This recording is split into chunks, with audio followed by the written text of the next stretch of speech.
하나님 말씀 요한복음 9장 1절에서 12절을 교독하겠습니다. 예수께서 길을 가실 때에 날 때부터 맹인된 사람을 보신지라. 제자들이 물어 이르되 라삐여, 이 사람이 맹인으로 난 것이 누구의 죄로 인함이니까? 자기니까 그의 부모니까? 예수께서 대답하시되 이 사람이 나의 그 부모의 죄로 인한 것이 아니라 그에게서 하나님이 하시는 일을 나타내고자 하심이라. 때가 아직 낮음에 나를 보내신 이의 일을 우리가 하여야 하리라. 밤이 오리니 그때는 아무도 일할 수 없느니라. 내가 세상에 있는 동안에는 세상의 빛이로다. 이 말씀을 하시고 땅에 침을 뱉어 진흙을 이겨 그의 눈에 바르시고 이르시되 실로암 못에 가서 씻으라 하시니 실로암은 번역하면 보냄을 받았다는 뜻이라. 이에 가서 씻고 밝은 눈으로 왔더라. 이웃 사람들과 전에 그가 거리는 것을 보았던 사람들이 이르되 이는 앉아서 구걸하던 자가 아니냐? 어떤 사람은 그 사람이라 하며 어떤 사람은 아니라 그와 비슷하다 하거늘 자기 말은 내가 그라하니. 그들이 묻되 그러면 내 눈이 어떻게 떠졌느냐? 대답하되 예수라는 그 사람이 진흙을 이겨 내 눈에 바르고 나더러 실로암에 가서 씻으라 하기에 가서 씻었더니 보게 되었노라. 그들이 이르되 그가 어디 있느냐? 이르되 알지 못하노라 하니라. 아멘. 오늘 예배하는 여러분에게 주의 놀라운 능력이 함께하기를 주님의 이름으로 축복합니다. 자, 우리 옆에 계신 분들 예수 인사합시다. 한 주간 동안 평안하셨습니까?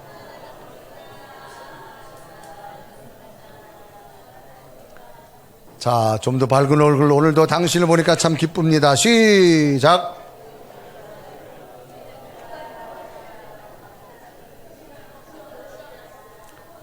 자, 따라합시다. 쑥스러워도 해보자. 해보는 거야. 처음엔 쑥스럽지만 쑥스러움이 사라져요. 다시 한번, 오늘도 당신을 보니까 기쁩니다. 시작.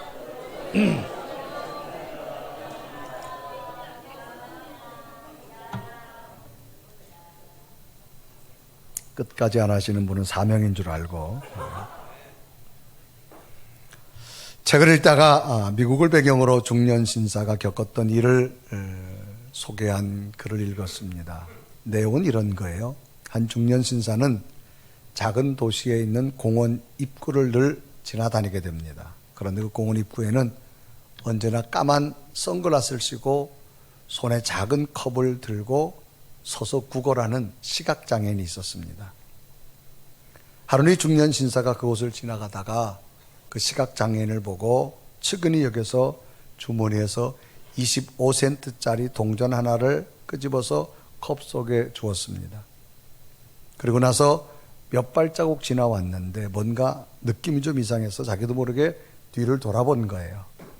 근데 놀라운 장면은 그 구걸하던 사람이 갑자기 검은 선글라스를 위로 탁 올리더니 컵에서 동전을 꺼내가지고 이렇게 쳐다보고 있는 거예요. 얼마짜린가 하고 들여다보고 있는 겁니다. 그 모습이 아주 이상해서 이 중년 신사는 가던 발걸음을 멈추고 되돌아가서 그 사람에게 물었습니다. 여보시오, 당신은 앞을 못 보는 사람이라고 알고 있는데 어떻게 그렇게 동전을 꺼내가지고 살피고 있어? 그러자 대답합니다. 아, 죄송합니다. 사실은 저는 시각장애인이 아닙니다. 아니, 그런데 왜 안 보이는 척하며 구걸하고 있는 겁니까? 아, 네. 원래 여기 서서 구걸하는 시각장애인은 제 친구인데 잠깐 동안 친구 대신 제가 서 있는 겁니다. 그렇게 하는 거예요. 그래요? 그럼 당신 친구는 지금 어디 갔습니까? 네, 저 앞에 있는 극장에 가서 영화 구경 갔습니다. 뭐라고요? 한동안 멍할 수밖에 없었습니다. 한 중년 신사의 경험담 이야기지만 참으로 우리에게 웃음을 자아내는 이야기지요. 오늘 본문도 시각장애인에 관한 이야기입니다. 예수님께서는 길을 가시다가 한 시각장애인을 만나게 됩니다. 그 장면이 요한복음 9장 1절은 기록하지요. 예수께서 길을 가실 때에 날 때부터 맹인된 사람을 보신지라 그랬습니다. 이때 곁에 있던 제자들이 이 시각장애인을 보고 제자들이 주님 앞에 묻습니다. 주님, 이 사람이 눈이 멀어진 것이 이 사람 죄 때문입니까? 아니면 이 사람 부모의 죄 때문입니까? 그래서 요한복음 9장 2절은 기록합니다. 제자들이 물어 이르되 라삐여, 이 사람이 맹인으로 난 것이 누구의 죄로 인함이니까? 자기이니까 그의 부모이니까. 그러자 예수님께서는 이 어리석은 제자들의 질문에 대해서 주님은 분명히 가르쳐 줍니다. 얘들아, 이 사람이 소경이 된 것은 그의 부모나 그의 죄 때문도 아니다. 하나님의 역사를 일으키려고 이 사람에게 하나님은 눈을 어둡게 하셨다고 말합니다. 즉, 이 사람의 불행이 무조건 하나님의 징벌 때문이 아니라는 겁니다. 오히려 하나님의 영광을 나타내는 기회를 만들기 위한 거라는 거예요. 그래서 주님께서는 말씀대로 그 선천적인 소경을 하나님의 방법으로 치유하여서 눈을 뜨게 하는 기적을 허락합니다. 그래서 요한복음 9장 6절 7절은 말하죠. 이 말씀을 하시고 땅에 침을 뱉어 진흙을 이겨 그의 눈에 바르시고 7절에 보면 이르시되 실로암에 못에 가서 씻으라 하시니, 실로암은 번역하면 보냄을 받았다는 뜻이라 이에 가서 씻고 밝은 눈으로 봤더라 라고 기록합니다. 정말 놀랍게도 선천적인 시각장애인으로서 빛을 볼 수 없어서 정말 답답한 삶을 살았는데, 이제는 주님과의 만남을 통해서 새로운 빛을 볼 수 있는 눈이 떠지는 기적의 사람이 됩니다. 날 때부터 볼 수 없었던 자가 이제는 너무나도 선명하게 볼 수 있다면 이보다 더 큰 기적이 어디 있을까요? 사람들의 삶 가운데 모든 것을 선명하게 볼 수 있는 시각을 가졌다면 그 사람은 하루하루가 너무나 큰 희망이요 행복할 겁니다. 여러분, 오늘 보실 수 있다면 행복하고 감사하게 사십시오. 그러나 인간은 노화와 더불어 볼 수 있는 시력이 점점 흐려지기에 답답함을 느낄 수밖에 없습니다. 그래서 더 도수가 높은 안경을 쓰게 되어지고 라식 수술을 통하여서 더 선명하게 사물을 보려고 사람은 노력합니다. 그러므로 우리들의 눈이 잘 보인다고 하는 것은 매우 중요한 겁니다. 그래서 요즘은 시력 보호를 위해서 눈 건강이다라고 하는 말이 나옵니다. 이런 신체의 특정한 한 부분의 건강을 강조하는 이유는 그만큼 눈이 우리 몸에 중요한 것을 의미하기 때문이지요. 이처럼 인간은 육신의 눈으로 선명하게 사물을 인식할 수 있는 것이 매우 중요한 겁니다. 그런데 인간은 육신의 시력만이 아닌 영적 세계를 볼 수 있는 영의 눈도 있기 때문에 영적인 눈으로 볼 수 있다고 하는 것 또한 매우 중요한 겁니다. 신앙의 연조는 자꾸만 들어가면서 점점 잘 보여야 영적 세계가 언제부터인가 점점 어두워져서 답답해서 영적 세계를 볼 수 없다면 얼마나 답답하겠습니까? 마치 육체의 노안으로 선명하게 볼 수 없는 모습과도 같다고 말할 수 있을 겁니다. 이러한 배경적인 모습에서 그러면 오늘은 우리들의 영안을 어둡게 하는 것이 무엇인가 찾아보면서 육체의 눈이 안 보여도 사람은 답답하고 넘어지기 쉬운데 우리의 영안이 안 보인다면 우리는 답답할 것이고 쉽게 영적으로 넘어질 겁니다. 우리는 다시 한번 눈의 시력이 중요한 것처럼 우리 몸속에 있는 하나님과의 영안도 중요함을 깨달으시고 여러분 영안이 다시 떠져서 하나님의 영적 세계가 보일 수 있는 믿음 되기를 주님의 이름으로 축복합니다. 그럼 먼저 우리 영안을 어둡게 하는 게 무엇일까? 자꾸 영안을 어둡게 하는 게 무엇일까를 먼저 찾아보면서 그것을 제거하고 영안이 밝아지시길 바랍니다. 그러면 우리의 영안을 어둡게 하는 첫 번째가 뭐냐? 따라합시다. 잘못된 생각. 가장 첫째가 잘못된 생각입니다. 여러분, 생각이란 말은 사물을 헤아리고 판단하는 작용을 생각이라고 말합니다. 사물을 헤아리고 판단하는 게 생각이에요. 사물을 헤아리고 판단하는 것. 그러니까 무엇을 보고 내가 판단하는 겁니다. 이게 생각입니다. 생각이 잘못됐다는 겁니다. 생각은 누가 만드는가? 자신이 만듭니다. 자신 속에 있는 지식, 자기 속에 있는 경험, 자기 속에 있는 내적인 것을 가지고 스스로 판단합니다. 그게 생각입니다. 이렇게 자신이 스스로 만든 생각으로 하나님의 세계를 보려고 하니 하나님의 세계가 선명하게 보여지지 않는다는 겁니다. 마치 자신의 시력이 맞지 않는 안경을 끼고 사물을 보는 것과도 같은 겁니다. 자신의 시력이 맞아야 선명하게 사물이 보일 텐데 자신의 시력이 맞지 않으니 온통 이상하게 보이는 겁니다. 선명할 수가 없습니다. 심지어는 시력이 맞지 않는 걸 오래 끼고 다니면 눈도 멀어질 수 있습니다. 하나님의 세계는 하나님의 영적 렌즈를 끼고 보아야 되는데 자신만이 만든 생각의 렌즈를 보려고 하니까 하나님의 세계가 자꾸 안 보이면서 흐릿해지는 겁니다. 영적 세계가 답답해지는 겁니다. 오늘 본문에 나오는 예수님의 제자들은 더듬거리면서 지나가는 시각장애인을 보고 이렇게 말합니다. 주님, 저 사람이 누구의 죄 때문입니까? 본인 죄입니까? 아니면 부모의 죄 때문에 저렇게 불행하게 살아가고 있습니까?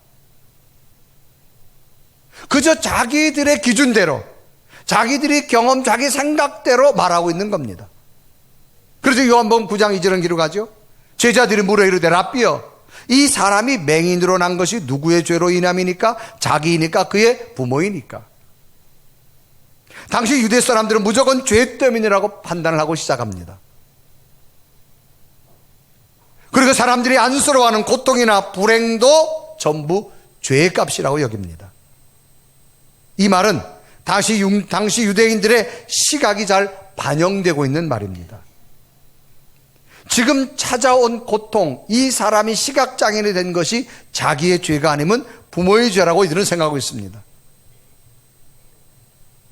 그래서 서슴없이 지금 주님께 묻고 있습니다. 주님, 저 사람이 앞을 못 보는 게 자기 죄 때문인가 아니면 부모 죄 때문인가요? 그래서 요한복음 9장 2절은 말하죠. 제자들이 물어 이르되 라삐여, 이 사람이 맹인으로 난 것이 누구의 죄로 인함이니까? 자기이니까? 부모이니까? 그런데 이 시각장애인이 언제부터 이렇게 되었는가를 소개해 본다면 이 사람은 날 때부터입니다. 즉 출생 때부터 후천성이 아니라 선천성이라는 거예요. 그래서 요한복음 9장 2절은 기록합니다. 예수께서 길을 가실 때에 날 때부터 맹인된 사람을 보신지라. 태어나면서부터입니다. 그러니까 제자들이 보면서 저 사람이 도대체 태어나면서 우리 동네에서 시각장애인이 살아가고 있는데 도대체 저 사람이 앞을 못 보는데 저 사람 죄 때문에 아니면 부모 죄 때문이에요. 지금 제자들은 죄 때문에 되어졌다고 단정짓고 말하고 있습니다. 자신의 죄입니까? 아니면 저의 부모의 죄입니까? 당시 유대 사회의 배경은 인간이 어머니 뱃속 모태에서도 죄를 지을 수 있다고 저들은 생각했습니다. 태아가 형성되는 순간부터 악의 영향을 받을 수 있다고 주장한 겁니다. 그러니 이 사람이 이미 어머니 뱃속에서부터 죄를 지었다고 하는 거예요. 그러니까 태어나면서부터 누구 죄 때문이야 이 말입니다. 또 당시 유대인들 헬라 철학의 영향을 많이 받아서 인간이 생기면서부터 영혼에 이 악한 영향을 많이 받는다고 생각했습니다. 그리고 이들은 구약 성경을 자기 나름대로 잘못 해석을 했습니다. 이들은 죄도 상속이 된다라고 성경을 해석한 겁니다. 죄는 영향력을 받는 거지 부모의 죄가 자식한테 상속되는 것은 아닙니다. 쉽게 설명하면 부모가 잘못해서 형 집행을 받았는데 형 집행을 받던 부모가 죽었다고 자식이 부모의 형 집행을 대신해서 상속받는 것은 아니다라고 하는 겁니다. 그러나 상속은 아니지만 죄가 자식에게 영향을 미칠 수는 있다라고 하는 겁니다.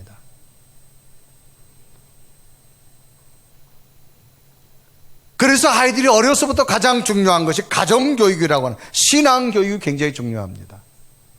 탈선된 자녀들의 공통적인 부분 하나가 가정의 영향입니다. 가정에서 어떻게 자랐느냐. 마치 이런 거예요. 똑같은 소나무가 있어도 분재로 만들어진 소나무가 있고 산에서 잘 자란 소나무가 있어요. 분재로 자란 소나무는 작습니다. 자랄 수가 없이 철사로 꽁꽁 동여놨어요. 그러니까 환경적인 영향으로 그것을 만드는 사람 마음대로 이렇게 구부러진 거예요. 그런데 자연적인 소나무는 똑같은 소나무 씨인데도 끊임없이 자랍니다. 가정 환경이 이런 거라는 겁니다. 그래서 어려서부터 어떤 환경에 자라가느냐. 그 통계상을 보면 세계적인 대학 하면 하버드 대학입니다. 1936년도에 세워졌습니다. 처음에는 목회자를 배출하기 위해서 신학교를 출발하게 됩니다. 미국 동부 8개 명문 사립대학의 아이비리그에 속한 그런 대학이죠. 세계 훌륭한 모든 사람들이 이 대학을 많이 나왔습니다. 이 하버드 대학의 정원이 2만 명입니다. 그런데 그 2만 명인데 학부가 6,700명, 대학원이 1,360명입니다. 그리고 하버드 대학의 재학생 2만 명인데 2만 명을 무조건 실력 있다가 다 뽑느냐? 그렇지 않는답니다. 나라별로 안배를 해가서 뽑는답니다. 국가별로 이렇게 안배를. 이 하버드 대학이 사립대학이라서 1년에 등록금이 1억 5천만 원이랍니다. 그거를 내고 다녀야 돼요. 그러니까 웬만한 학생은 아마 사립대학의 비용이 너무 비싸서 아마 다닐 수도 없을 겁니다. 그런데 2만 명 되는 나라 안배를 해서 뽑은 그 하버드 대학 2만 명 중에 3분의 1, 7천 명이 유대인이라고 합니다. 세계 인구가 70억 명입니다. 유대인은 1,300만 밖에 안 됩니다. 그런데도 저들이 7천 명이 하버드 대학을 다녀요. 그런데 이 30% 7천 명은 전원이 장학생입니다. 유대인들이 기업을 살려서 자기 민족에 장학금을 주는 겁니다. 그러니까 미국을 움직이고 세계를 움직이는 게 유대인입니다. 이건 오늘의 현실입니다. 그럼 도대체 왜 유대인들이 인구 1,300만 밖에 안 되는 그 소수 인구가 세계를 지배하게 되어졌고 하버드 대학을 많이 가게 됐을까? 통계가 나왔어요. 부모가 싸우지 않는 가정이랍니다. 어려서부터 아이가 기도하는 모습을 바라보고 성경을 읽는 모습을 바라보는 그 자녀들이 훨씬 월등하다는 거죠.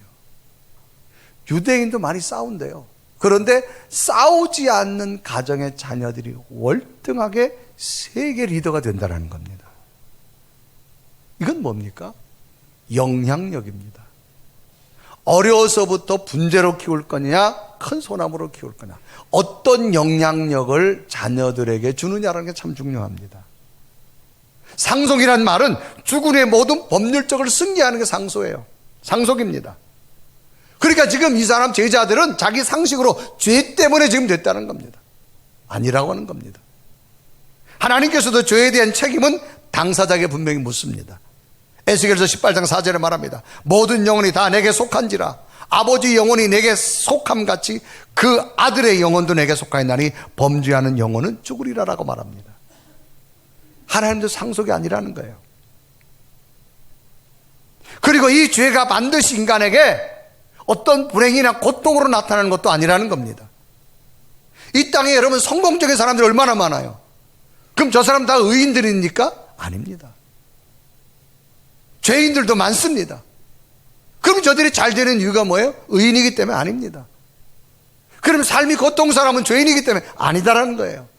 의인들도 고통당한 사람 많습니다. 그러니까 인간의 모든 고통의 결과가 죄로 됐다고 하는 것은 잘못된 주장입니다. 믿음의 사람들 여러분 고난당해서 얼마나 많은지 몰라요. 때로는 신앙의 성장을 위해서 고난이 오는 경우도 있고요. 하나님이 큰 역사를 이루시려고 오는 고난도 있습니다. 또 하나님의 뜻을 이루려고 오는 고난도 있습니다. 욥기서에 보면 욥의 믿음이 얼마나 훌륭한지 사단이 욥의 이 믿음을 시험할 정도입니다. 어느 날 사단이 하나님을 찾아 하나님, 욥이 하나님을 저렇게 잘 믿는 이유가 뭔지 아세요? 하나님이 복을 줬기 때문에요. 한번 제가 욥 믿음 흔들어 볼까요? 아니야. 욥은 믿음이야, 믿음. 제가 한번 흔들어 볼게요. 그러니까 하나님께서 사단에게 해봐라. 그러나 생명만큼 건들지 말라. 그리고 욥기서 2장 6절은 기록합니다. 여호와께서 사단에게 이르시되 내가 그를 내 손에 맡기노라. 다만 그의 생명은 해하지 말라 하니라. 7절에 보면 사단이 이에 여호와 앞에서 물러가서 욥을 쳐서 그의 발바닥에서 정수리까지 종기가 나게 한지라. 그러니까 욥에게 엄청난 질병, 환난, 재앙을 갖다 줍니다. 얼마나 고통이 심한지 욥 곁에 있던 욥의 아내가 당신이 믿는 하나님이 이거냐, 하나님을 저주하고 차라리 죽어라고 말할 정도입니다. 욥기서 2장 9절에 말하죠. 그의 아내가 그에게 이르되 당신이 그래도 자신의 온전함을 굳게 지키느냐, 하나님을 욕하고 죽으라. 정말 멋있는 아내지요. 당신이 믿는 하나님이 이거냐 이거야. 얼마나 아내도 힘들면 이렇게 말을 하겠어요. 하나님 믿은 결과가 이거냐. 그런데 욥이요, 이 엄청난 고난 속에서도 마지막까지 하나님을 붙잡아요. 그러니까 사단이 굴복하고 하나님이 욥에게 복을 주는데 처음보다 나중을 더 많이 세워주서 욥이 고백이 뭐예요? 정말 내가 하나님을 귀로만 들었는데 이제는 하나님을 눈으로 볼 수 있다고 말합니다. 그래서 욥기서 42장 10절에 말하죠. 욥이 그의 친구들을 위하여 기도할 때 여호와께서 욥의 곤경을 돌이키시고 여호와께서 욥에게 이전 모든 소유보다 갑절해 주신지라. 욥기서 42장 5절에 말합니다. 내가 죽게 대하여 귀로 듣기만 하였사오나 이제는 눈으로 주를 배웁나이다. 심지어 욥의 친구들도 와가지고 뭐라 말해요? 네 죄 때문에 이렇게 됐다고. 친한 친구라고 하는 게 고작 하는 말이. 그런데 욥의 마지막은 고난을 지나고 나서 하나님이 이렇게 하셨다. 그동안은 귀로만 들었는데 하나님이 눈으로 보여주신 하나님. 창세기 보면 요셉이라는 사람이 나와요. 야곱의 11번째 아들. 아버지 사랑을 받으니 형들이 시기해서 결국은 애굽의 노예로 팔아버리잖아요. 형제들한테 노예로 팔려가니 얼마나 슬프겠어요. 그런데도 요셉은 엄청난 노예 고난이 와도 하나님 믿는 것을 게을리하지 않습니다. 하나님을 놓치지 않습니다. 그러니까 요셉이 농사를 지어도 잘 되게 만들고, 그저 요셉이 손을 만지는 것 하나님 복되겠다고 성경은 말합니다. 후에 이 요셉을 애굽 나라의 위대한 정치가 총리 대신으로 세우고 난 다음에 형들이 먹을 것이 없어서 식량 얻으려고 애굽 땅에 왔다 요셉을 만났을 때 요셉이 그런 말 하지요. 형님들 걱정하지 마세요. 형님들이 나를 보낸 게 아니라 하나님이 우리를 구원하려고, 우리 가정을 구원하려고 보냈다라고 말합니다. 그래 창세기 45장 8절에 말하죠. 그런즉 나를 이리로 보내는 당신들이 아니요 하나님이시라. 하나님이 나를 바로에게 아버지로 삼으시고 그 온 집의 주로 삼으시며 애굽 온 땅의 통치자로 삼으셨나이다. 여러분, 고난과 질병이, 어려움이 죄 때문에 생기는 경우도 있지만 제자들은 이런 모든 배경적을 내용을 생략해버리고 그저 자신들의 관념과 이론을 일반화해서 그저 저 사람의 죄가 자기 때문이냐 그의 부모 때문이냐, 자기 생각 잘못된 판단으로 너무 쉽게 하니까 하나님의 영적 세계를 볼 수 없었다는 겁니다. 그래서 요한복음 9장 2절에 말하죠. 제자들이 물어 이르되 라삐여, 이 사람이 맹인으로 난 것이 누구의 죄로 인함이니까? 자기니까 그의 부모이니까. 적어도 예수님의 제자면 주님 앞에 물어보면 되잖아요. 그런데 꼭 물어보지 않고 지가 말해요. 저 사람이 누구 죄 때문입니까? 이럴 때 주님의 대답은 명확히 말합니다. 너희 생각, 너희 말한 대로가 아니다. 이 사람은 하나님의 역사를 이루는 사람이다. 그래서 요한복음 9장 3절에 말하죠. 예수께서 대답하시되 이 사람이나 그 부모의 죄로 인한 것이 아니라 그에게서 하나님이 하시는 일을 나타내고자 하심이라. 너희들의 생각, 너희들의 판단이 달랐다는 겁니다. 아니라는 겁니다. 그저 제자들은 자신의 생각처럼 자신의 죄나 부모의 죄로 인한 것이라고 주님의 말씀할 줄 알았는데 주님의 대답은 아니라는 거예요. 너희 생각이 틀렸다는 겁니다. 너희는 지금 그러므로 영적 세계를 볼 수 없다고 말합니다.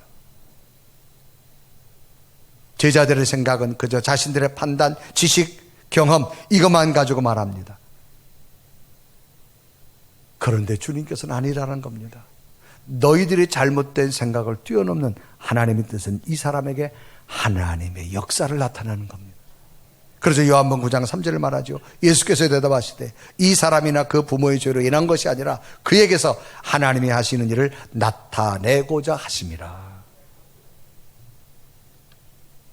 예수님의 제자들은 예수님과 늘 함께 있으면서도 영적인 눈이 떠지지 않으니 영적인 눈이 선명하지 않으니 하나님이 위대한 계획을 볼 수가 없었습니다.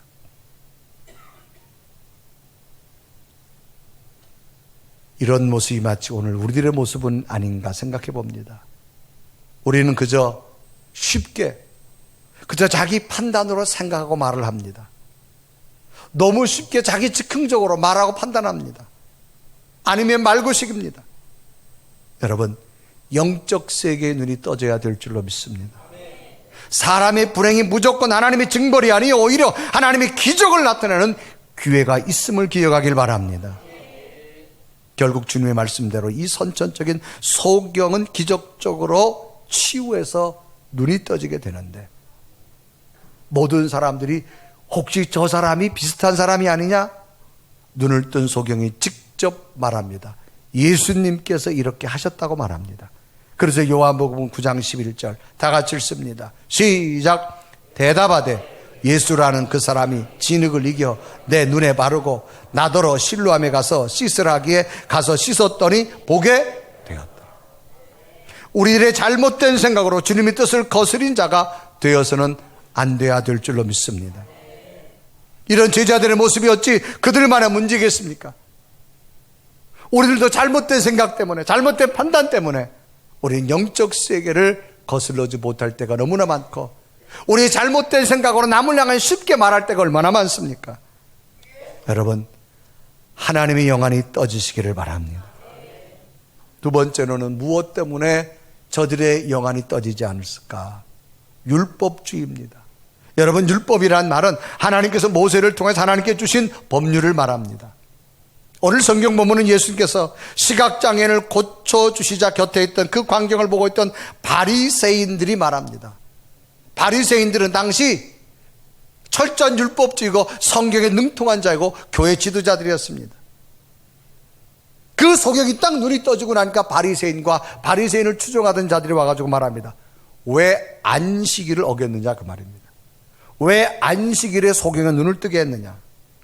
안식, 구약에는 안식일에는 아무것도 못하게 되어 있는데 왜 당신이 안식일에 침을 뱉어가지고 진흙을 기어가지고 저 사람 눈에 발라줬느냐 이 말입니다. 왜 당신의 몸을 움직였냐 이 말입니다. 자, 구약시대 안식은 어떤 거냐? 이런 겁니다. 2층에서 아래층으로 수건을 던져도 안 돼요. 움직이면 안 됩니다. 여러분이 엘리베이터 탔어요. 5층까지 가는데 그거 눌러도 안 돼요. 이게 안식일을 어기는 겁니다. 밥을 먹으려고 수저를 들어도 안 돼요. 안식을 어기는 겁니다. 그러니까 당신은 지금 안식일을 어겼다라고 바리새인과 그의 추종자들이 와서 예수님에게 말하고 있는 겁니다. 그래서 요한복음 9장 14절과 16절에 이렇게 가죠. 예수께서 진흙을 이겨 눈을 뜨게 하신 날은 안식일이라. 16절에 보면 바리새인 중에 어떤 사람은 말하되 이 사람이 안식일을 지키지 아니하니 하나님께로부터 온 자가 아니라며, 어떤 사람 말하되 죄인으로서 어떻게 이런 표적을 행하겠느냐 하여 그들 중에 분쟁이 있었더라. 자기들끼리 이 문제를 놓고 옥신각신 막 분쟁하는 겁니다. 율법의 전문가라고 말한 바리새인들이 자기들끼리 문제가 생긴 거예요. 정말 당신이 유대인이고 하나님의 아들이라면 그토록 하나님이 소중하게 여기는 안식일을 왜 당신이 어겼느냐 이 말은, 왜 움직였느냐 이 말입니다. 율법주의가 뭡니까? 법이나 형식을 앞세워서 남을 판단하는 일체 행위를 율법주의라고 말합니다. 가령 이런 겁니다. 예배를 드립니다. 예배의 본질은 신령한 진정으로 우리가 하나님을 만나는 영적 교제의 시간이 예배입니다. 근데 예배의 형식이 이래서 안 되고 저래서 안 되고 이래서 안 되고 형식이 틀렸다는 거예요. 이게 율법주의입니다. 왜 예배에 이게 순서가 앞에 가야 되는 왜 이게 뒤에 갔느냐, 뭐 이런 거예요. 자, 주일 성수 본질이 뭡니까? 안식일의 주일은 하나님을 높이고 예수 그리스도를 기쁘게 하고 예수 그리스도를 만나고 하나님과 온전히 지내는 날이 안식일입니다. 그 주일 성수입니다. 그런데 주일날 매사에 따지고 비판하고 괴롭히는 것, 이게 율법주의입니다. 자, 기도의 본질이 뭘까요? 하나님과 어떤 마음으로 어떤 믿음으로 기도했느냐, 하나님과 어떤 영적으로 교제했느냐, 어떤 마음의 묵상으로 내가 하나님 뜻을 찾았느냐가 기도입니다. 그런데 몇 시에 일어나서 기도했느냐? 기도 몇 분 했느냐? 언제 했느냐? 이걸 따지면서 지적하는 겁니다. 여러분, 우리가 신앙생활하든 교회 안에도 율법주의가 참 많습니다. 성경을 얼마나 읽었느냐? 요즘 유튜브상에 보면 교회 안에서 가장 무서운 사람들이라고 하는 유튜브가 있습니다. 그러면 이런 내용 몇 가지만 소개합니다. 어떤 사람이 교회 안에서 가장 무서운 사람이냐? 첫째는 새벽 기도에 오래도록 한 번도 빠지지 않고 참석한 집사님의 눈길이 무섭습니다. 그분의 머릿속에는 새벽 기도에 빠진 목사와 장로, 권사에 빠진 횟수와 날짜가 정확하게 기록되어 있습니다. 두 번째는 11조를 정확하게 꼬박꼬박 하는 신자의 눈길이 무섭습니다. 그분의 머릿속에는 11조를 빼먹거나 제대로 하지 않는 동료 신자들의 목록의 이름이 빼곡히 기록되어 있습니다. 세 번째는 40일 금식기도를 다녀온 권사님의 눈길이 무섭습니다. 그분의 시선에는 너는 왜 금식기도 하지 않느냐라고 하는 무언의 질타가 쏟아지고 있습니다. 네 번째는 그거 건장한 교회를 다니는 성도가 무섭습니다. 그분의 말투에는 작고 별볼일 없는 교회를 다니는 사람들에 대해서 우월감을 가지면서 정죄하기 시작합니다. 다섯 번째는 신학 박사 학위를 받은 신학자가 무섭습니다. 그분 앞에 서면 모든 사람들이 종류별로 차곡차곡 분류되기 때문입니다. 그래서 한국의 어느 한 교회는 새벽 기도회를 없었잖아요. 왜? 새벽 기도 나오는 교인들이, 여러분, 새벽 기도 나오는 건 내가 하루 동안 주님의 말씀을 받고 내 기도하고 하나님과 온전히 하루에 살아야 되겠다는 더 성숙과 성화되는 믿음으로 새벽 기도 나오는 겁니다. 아멘. 그런데 새벽 기도 나오고 나서 제도 안 왔네? 제도 안 왔네. 지적하기 시작합니다. 그래서 그 교회 목사님은 우리 교회는 24시간이 기도 시간이다. 누구나 필요한 시간에 나와 기도해라. 우리가 율법주의에 빠지고 싶다는 거예요.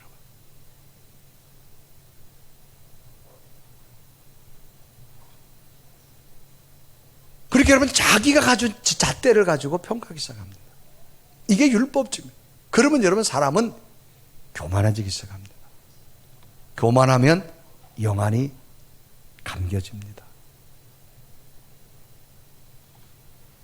여러분, 카톨릭의 성자라고 하는 프란치스코라는 분이 있습니다. 이분은 20세에 회심을 했습니다. 이웃사랑을 헌신하고 최초로 수도회라는 걸 만들어서 작은 형제의 모임을 만들었습니다. 이 프란치스코가 있었을 때 수도원에서 제자들과 더불어 40일 금식 기도를 했습니다. 하루하루 얼마나 제자들과 힘듭니까? 39일이 지났습니다. 이제 하루만 더 하면 대망의 금식 기도가 끝나는 날입니다.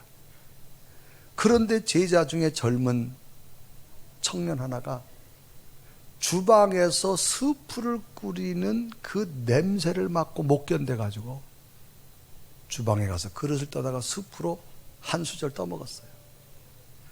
그거를 바라보는 다른 제자들이 전부 질타합니다. 무슨 신앙생활을 그따구로 하냐고. 네가 제자냐고. 너 때문에 신앙생활 다 망쳤다고. 뭐 신랄하게 쏟아냅니다. 그 모습을 바라보던 프란체스코 스승이 그 실수에서 한 수저를 떠먹었던 그 죽그릇을 가져다가 프란치스코 스승이 그 제자가 못 먹던 죽을 다 먹었답니다. 그러면서 스승이 나머지 질타하던 제자들에게 그런 말을 했다 그래요. 우리가 금식을 하며 기도를 드리는 것은 모두가 예수님의 인격을 담고 그분의 성품을 본받아서 서로가 서로를 참으며 사랑하며 아끼자는 겁니다. 우리가 그동안 39일 동안 금식 기도한 게 이겁니까? 이 젊은이가 유혹을 이기지 못하고 숯불을 떠먹은 것은 죄가 아닙니다. 이 사람을 정죄하고 있는 당신들이 죄인입니다. 우리가 하나님 앞에 다시금 성숙된 모습이 되어야 될 겁니다. 굶으면서 서로 미워하는 것보다 실컷 먹고 살아가는 게 은혜입니다. 그렇게 말했다는 거예요. 여러분, 우리가 신앙생활하면서 율법주의가 참 많습니다. 자기 과시가 되어버립니다. 자기한테 맞으면 맞고 자기한테 안 맞으면 다 틀린 거예요. 이건 여러분 영안이 어두워집니다. 하나님 앞에 여러분 잘못을 깨닫고 믿음으로 서서 영안이 열려지시길 바랍니다. 지금 제자들은 자기 생각 때문에 저 사람이 소경이 된 게 자기 죄 때문입니까? 아니면 부모 죄 때문입니까? 자기 기준으로 판단하고 있는 거예요. 주님께서 뭐라 그래? 아니다. 하나님의 영광을 위한 거다. 바리새인들이 와서 뭐라? 당신이 안식일을 어겼다는 거예요. 주님께서 말합니다. 이 사람이 평생 어둡게 살아가는 게 중요하냐? 아니면 주의 은혜로 눈을 떠진 게 하나님이 기뻐하냐? 오늘 우리의 신앙은 영안이 떠지시기를 바랍니다. 마지막 하나는 교만함입니다. 우리의 영안을 흐리게 하는 게 교만입니다. 교만이 뭐예요? 잘난 체하며 뽐내고 건방지는 걸 교만이라고 말합니다. 당시 이 바리새인들은 성경을 많이 아는 지식계층입니다. 종교 지도자들입니다. 자기 과시, 자기 교만으로 가득 차 있습니다. 그러니까 예언자들이 수없이 구약성경에 하나님의 아들 예수 그리스도가 온다 그래도 자기 교만에 빠져가지고 예수님을 하나님의 아들로 인정하지 않습니다. 그러니까 율법에 능통한 바리새인들이 예수님을 지적하고 있는 거예요. 왜 안식일을 어겼냐 이 말이에요. 하나님의 아들을 보냈음에도 모르는 거예요. 왜? 교만하니까. 그래서 주님께서는 언제나 성경에 뭐라 말합니까? 겸손하라고 말합니다. 그래서 예수님께서는 제자들의 발을 몸소 씻어주신 주님, 겸손해야 하나님의 영적 세계가 보이는 겁니다. 그래 베드로서 5장 6절에 말하죠. 젊은 자들아 이와 같이 장로들에게 순종하고 다 서로 겸손으로 허리를 동이라. 하나님은 교만한 자를 대적하시되 겸손한 자에게는 은혜를 주시느니라. 여러분, 신앙의 능력이 뭘까요? 하나님의 영적 세계를 바라볼 수 있어야 돼요. 신앙의 연조는 오래됐는데 영적 세계를 못 본다? 신앙의 능력이 없는 겁니다. 여러분, 안 보이면 자꾸 더듬거려 넘어질 수밖에 없어요. 우리의 신앙생활은 왜 자꾸 넘어지고 시험 들고 그래요? 영안이 안 보이니까. 신앙에 확신이 없으니까. 요것 때문에 넘어지고 그쪽 때문에 넘어지고. 저는 다시금 여러분 영의 눈이 떠졌으면 좋겠어요. 영의 눈이 떠져서 하나님의 세계가 보여져서 육신의 눈으로 보여줄 수 없지만 영의 눈이 떠지는 희망을 볼 수 있는 여러분 되기를 주님의 이름으로 축원합니다. 우리 한번 고백하며 찬양할까요? 그러므로 주님, 우리 눈에 아무것도 안 보이지만 오로지 믿음으로 달려가겠습니다. 우리 고백하며 하나님 앞에 찬양합니다.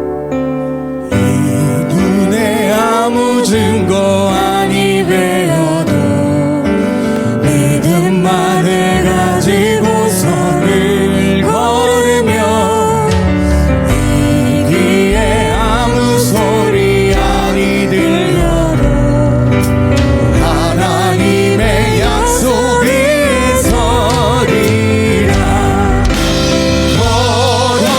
걸어가세 믿음 위에 서서 나가세 의심 버리고 걸어가세 믿음 위에 서서 눈과 귀에 아무 증거 없어 걸어가세 믿음 위에 서서 나가세 의심 버리고 걸어가세 믿음 위에 서서 눈과 귀에 아무 증거 없어도. 우리 함 다 같이 두 눈을 감으시고 하나님, 나의 믿음은 어떤 믿음입니까? 육신의 눈은 밝게 뜨려고 노력을 하는데 우리의 영은 얼마나 떠지려고 노력하고 있습니까? 하나님, 영안이 점점 어두워지지 말고 밝아지길 원합니다. 내 생각 내려놓고 말하겠습니다. 남을 판단하는 율법주의 이거마저도 내려놓겠습니다. 교만하지 않고 겸손하겠습니다. 하나님, 영안이 떠져서 하나님의 세계가 보여지는 영적 승리자들 되기 원합니다. 우리의 생각으로 남을 정죄하고 내 생각으로 판단하고, 하나님의 영적 세계는 주님 말합니다. 이 사람을 통하여 하나님의 기적을 행하리라. 하나님의 영광을 나타나게 한 하나님의 계획이었습니다. 하나님, 우리는 영안이 떠져서 오늘의 고난과 어려움이 있다 할지라도 고난과 어려움을 우리 생각으로 판단하지 말게 하시고 하나님이 약속한 영안을 보게 하여 주옵소서. 우리 가정도, 우리 자녀들의 미래도, 우리의 삶도 하나님, 오늘은 힘들지만 하나님이 주시는 내일 영적인 역사가 날 줄 믿습니다. 그 믿음을 보고 달려가게 하여 주옵소서. 우리의 영안이 떠져서 우리의 생각과 우리의 판단과 우리의 교만을 다 내려놓고 하나님, 내가 낮은 곳에서 영적인 눈을 뜨고 살아가겠습니다. 이런 은혜를 내게 달라고 우리 간절한 고백으로 하나님 앞에 부르짖어 기도합니다. 살아계신 하나님, 이 시간도 주 앞에 간절히 기도합니다. 하나님 앞에 구합니다. 말씀 앞에 나를 내려놓게 하시고 온전히 하나님 앞에 나가서 오 살아계신 오 성령의 하나님, 당신의 모습과 온전하게 당신의 온전함을 나게 하옵소서. 오 살아계신 주님, 당신의 거룩한 영으로 나를 받으시고 하나님의 하나님 나를 하나님 말씀 앞에 하나님 인도가 하나님 나를 영안이 떠져서 하나님 하나님 나를 거룩한 영을 도와주시고 아무 증거 없어도 살아계신 하나님, 오늘도 우리 속에 영안이 떠지게 하심을 감사합니다. 내 생각을 내려놓길 원합니다. 판단도 내려놓길 원합니다. 겸손하게 하여 주셔서 육신의 눈으로 볼 수 없었던 하나님의 영적 세계를 보게 하시고 하나님의 기적 같은 일들이 우리의 미래 영적인 변화로 일어나게 하여 주옵소서. 예수 그리스도의 이름으로 간절히 기도드리옵나이다. 아멘.